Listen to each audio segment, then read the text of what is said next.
વિદ્યાર્થી મિત્રો, એક નવા પ્રશ્ન તરફ આગળ વધીએ. વાહકતા અને મોલર વાહકતાનું સાંદ્રતા સાથેનું વેરિએશન એટલે કે વિચરણ સમજાવવાનું છે.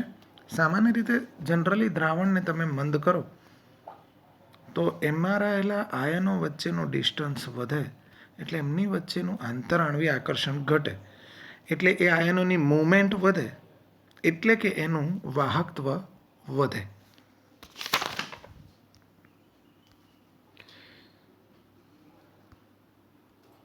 પરંતુ દ્રાવણને મંદ કરતા એમાં પ્રતિ ml આયનોની સંખ્યા ઘટે, સ્વાભાવિક છે, એટલે વાહકતા ઘટે.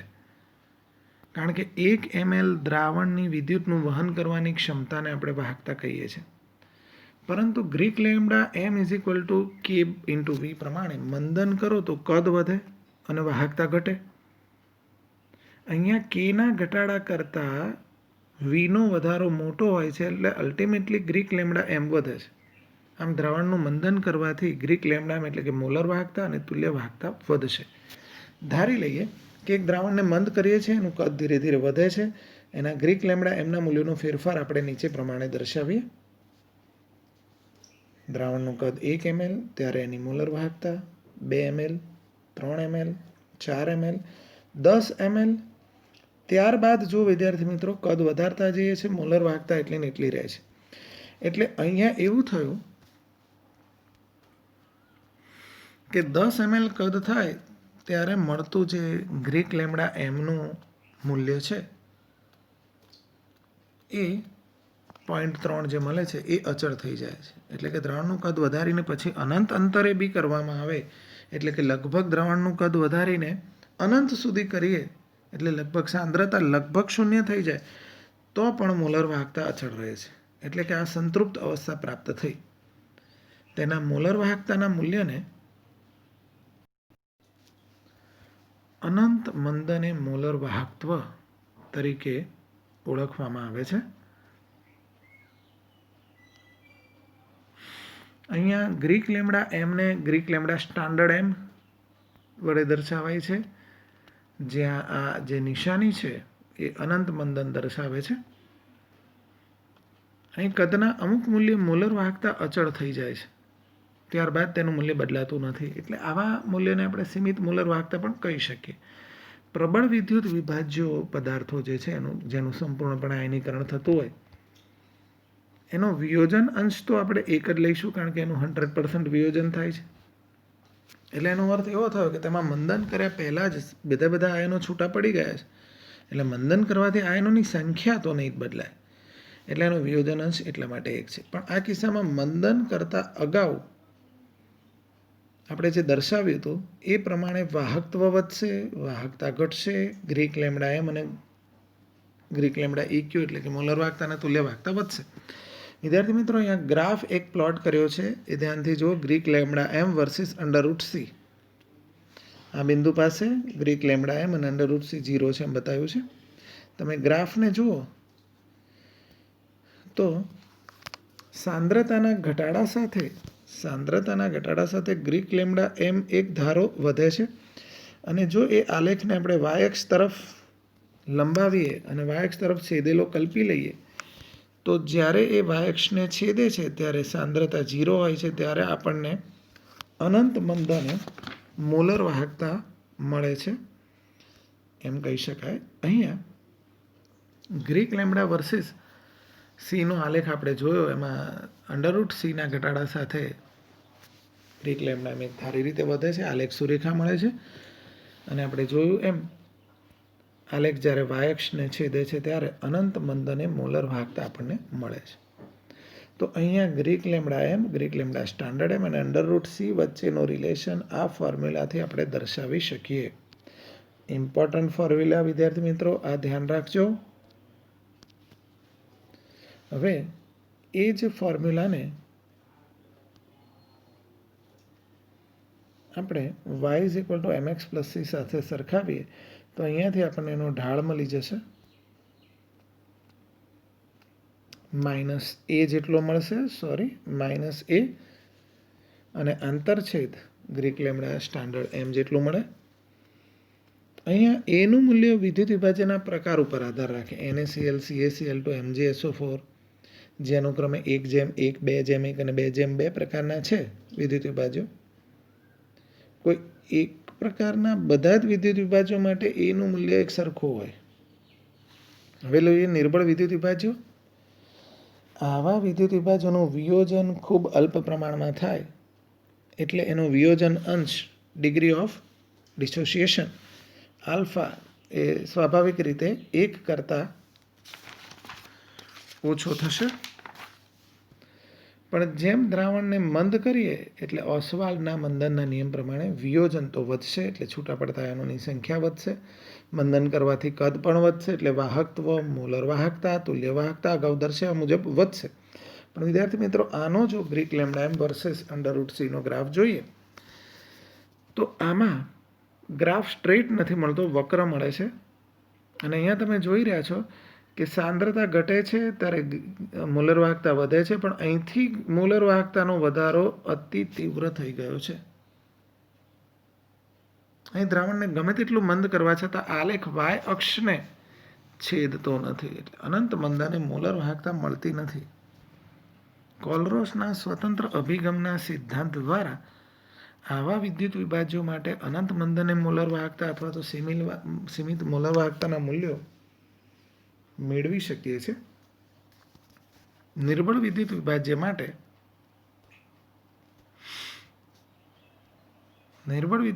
માટે આપેલી સાંદ્રતાએ વિયોજનાંશ આલ્ફા આ રીતે લખી શકાય. ગ્રીક લેમ્ડા એમ વિરુદ્ધ અપોન ગ્રીક લેમ્ડા સ્ટાન્ડર્ડ એમ. આલ્ફાની વેલ્યુ આ રીતે લખી શકીએ. આપેલ સાંદ્રતાએ દ્રાવણની મોલર વાહકતા અપોન અનંત મંદને મોલર વાહકતા. આ ફોર્મ્યુલાનો યુઝ કરીને આપણે વિયોજન અંશ શોધી શકીએ. વિદ્યાર્થી મિત્રો આપણે 11th ભણ્યા એ પ્રમાણે Ka સંતુલન અચળાંક વિયોજન અચળાંક alpha square C upon 1 - alpha છે, જ્યાં Ka એટલે નિર્બળ એસિડનો વિયોજન અચળાંક અને Kb હોય તો નિર્બળ બેઝનો વિયોજન અચળાંક, સી એટલે સાંદ્રતા અને આલ્ફા વિયોજન અંશ જેની વેલ્યુ આપણને ખબર છે. હવે આ વેલ્યુઝ આમાં મૂકીએ એટલે આ પ્રકારનું સાદરૂપ આપી શકાય. So ultimately Ka is equal to concentration into Greek lambda square M upon Greek lambda standard M into bracket Greek lambda standard M minus Greek lambda M. તો વિદ્યાર્થી મિત્રો એક નવા કોન્સેપ્ટ પાસે જઈએ. કોલરોસે દર્શાવેલ આયનોનો સ્વતંત્ર અભિગમનો સિદ્ધાંત. તુલ્ય વાહકતાનું મૂલ્ય જુદા જુદા વિદ્યુત વિભાજ્યો માટે આપણે મેળવી શકીએ છીએ.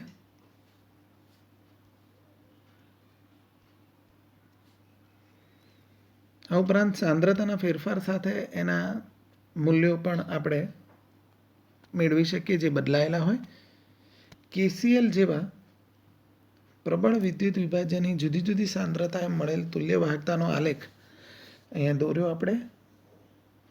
હમણાં જોયો તો એમ પ્રબળ વિદ્યુત વિભાજ્ય માટે સ્ટ્રેટ આવે છે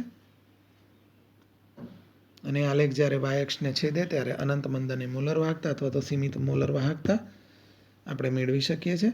પણ આ જ વસ્તુ નિર્બળ વિદ્યુત વિભાજ્યો માટે નથી થતી, કારણ કે એનો આલેખ કરો આવે છે એટલે એ આલેખ વાય અક્ષને છેદતો જ નથી. આપણે અગાઉ જોયું એમ, એટલે કે એના માટે અનંત મંદને મોલર વાહકતા આપણને મળતી નથી.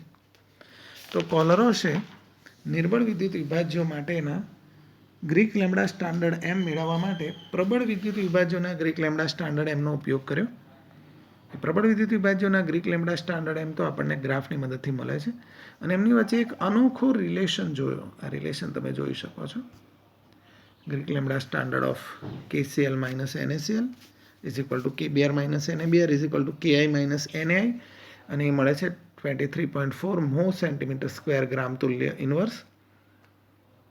એ જ પ્રમાણે એક આ પણ સિમિલરિટી જોઈ જેનો આન્સર 1.8 mho cm² ગ્રામ તુલ્ય ઇન્વર્સ મળે છે. ઉપરોક્ત સમીકરણનો આધારે એમ કહી શકાય કે પ્રબળ વિદ્યુત વિભાજ્યોની જે મોલર વાહકતા છે એમાં રહેલા ધન અને ઋણ આયનોની આયનીય મોલર વાહકતાના સરવાળા જેટલી થાય. એનું સાદરૂપ આપો તો તમને ખ્યાલ આવે કે કોઈ પણ પ્રબળ વિદ્યુત વિભાજ્યની મોલર વાહક અનંત મંદને મોલર વાહકતા એ એમાં રહેલા ધન આયન અને ઋણ આયનોની અનંત મંદને આયનીય મોલર વાહકતાના સરવાળા જેટલી થાય. જો વિદ્યુત વિભાજ્યના વિયોજનના કારણે V+ જેટલા ધન આયન અને V- જેટલા ઋણ આયન મળતા હોય તો એમની સીમિત મોલર વાહકતા આ રીતે બતાવી શકીએ.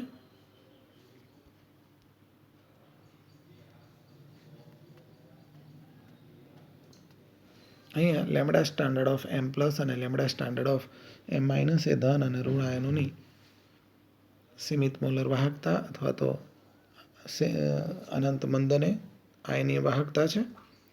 કોલરોસના નિયમની એપ્લિકેશન્સ હવે આપણને ખ્યાલ છે કે નિર્બળ વિદ્યુત વિભાજ્યો માટે પણ આપણે ગ્રીક લેમ્બડા સ્ટાન્ડર્ડ એમ મેળવી શકીએ છીએ, પરંતુ પ્રબળ વિદ્યુત વિભાજ્યના ગ્રીક લેમ્બડા સ્ટાન્ડર્ડ એમનો ઉપયોગ કરીને. ધારો કે Greek lambda standard for acetic acid મારે મેળવવું હોય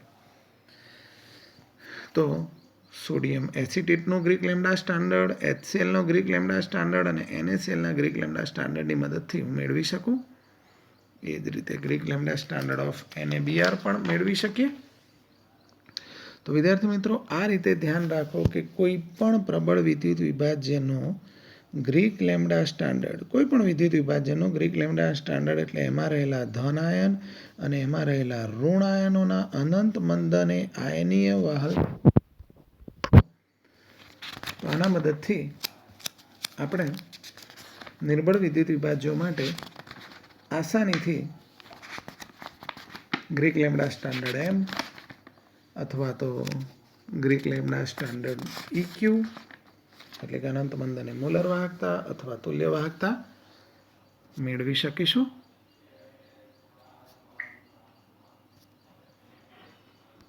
નેક્સ્ટ પ્રશ્ન છે વિદ્યાર્થી મિત્રો, બેટરી કોને કહેવાય અથવા તો કોષ કોને કહેવાય એનો સિદ્ધાંત જણાવો. બેટરી અથવા કોષ એટલે શું? જેનો વિદ્યુતીય ઉર્જા મેળવવા માટે સ્ત્રોત તરીકે ઉપયોગ થતો હોય અને જેમાં સામાન્ય રીતે એક કરતાં વધારે કોષ શ્રેણીમાં જોડેલા હોય એવા ઉપકરણને આપણે બેટરી કહીએ છીએ. એનો સિદ્ધાંત છે રેડોક્સ ક્રિયાની રાસાયણિક ઉર્જાનું વિદ્યુત ઉર્જામાં રૂપાંતર.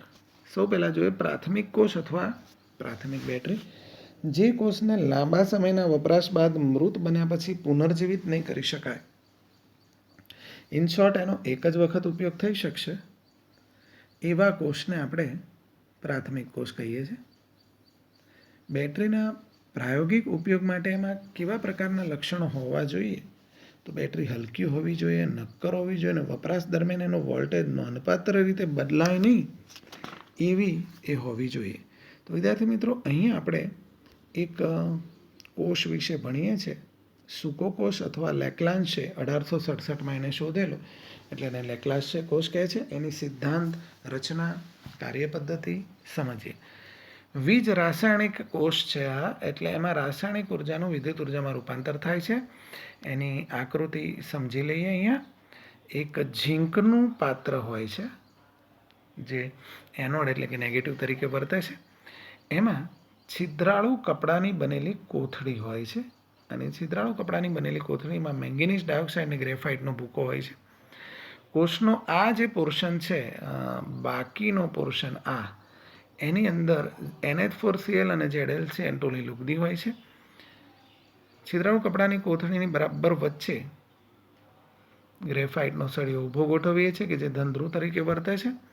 આખી રચનાને લાખ અથવા મીણથી સીલ કરી એની પર પૂંઠાનું અવાહક આવરણ લગાવવામાં આવે છે.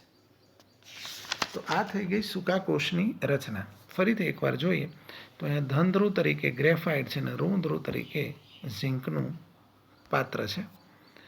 હવે એની કાર્યપદ્ધતિ વિશે થોડી માહિતી લઈએ. ઝીંકના નળાકારને અને ગ્રેફાઇટના સળિયાને, આ બંનેને જ્યારે સુવાહક તાર સાથે જોડીએ એટલે ઝીંક એનોડ તરીકે અને ગ્રેફાઇટનો સળિયો કેથોડ તરીકે વર્તીને વિદ્યુત ધ્રુવો પર નીચે મુજબની પ્રક્રિયાઓ થશે. એનોડ પર ઝીંકનું ઓક્સિડેશન થશે. કેથોડ પર જે આપણે લુગદી લીધી હતી, આપણે જે MnO2 અને ગ્રેફાઇટનું મિશ્રણ લીધું હતું એમાંથી MnO2 અને NH4Clમાંથી NH4+, એના દ્વારા રિડક્શન પ્રોસેસ થશે. કેથોડ પર ઉત્પન્ન થતી પ્રક્રિયાથી જે મળતી નીપજ છે એ મેંગેનીઝયુક્ત હોય છે. તેનો આધાર કોષના સતત વપરાશ અને બે વપરાશ વચ્ચેના સમયગાળા પર રહેલો છે. આ MnO ઇન્ટુ OH એમાં Mn+3નું રૂપાંતર Mn+4માં વિદ્યુત પ્રવાહની દિશા ઉલટાવીને પણ નથી થઈ શકતું. એટલે જ તો કોષને પુનર્જીવિત કરી શકાતો નથી. આવા કોષનો સામાન્ય વોલ્ટેજ 1.5 વોલ્ટ છે. 1.5 વોલ્ટ. સૂકા કોષમાં કોષ પ્રક્રિયાઓ શક્ય બને એટલા માટે પેલી થોડી ભીની લુગદી લીધી છે. પણ ભીની લુગદી લીધી હોય તો પછી એને સંપૂર્ણ સૂકો ના કહી શકાય. પણ મોટાભાગના બાકીના પદાર્થો સૂકા છે, બેઝ વગરના છે, એટલે એને સૂકો કોષ કીધેલો છે. એનો ઉપયોગ, સૂકા કોષનો ઉપયોગ તમને ખબર છે, રેડિયો, ટ્રાન્ઝિસ્ટર, ટોર્ચ, ઘડિયાળ, ઇલેક્ટ્રોનિક રમકડા આ બધામાં થાય છે. અહીંયા લુગદીમાંનો જે Zn2+ છે એનું કાર્ય શું છે? કેથોડ પર જે ઉદ્ભવતો એમોનિયા વાયુ છે એને શોષીને એક કોમ્પ્લેક્સ બનાવે છે. એ કોમ્પ્લેક્સ આ રહ્યું,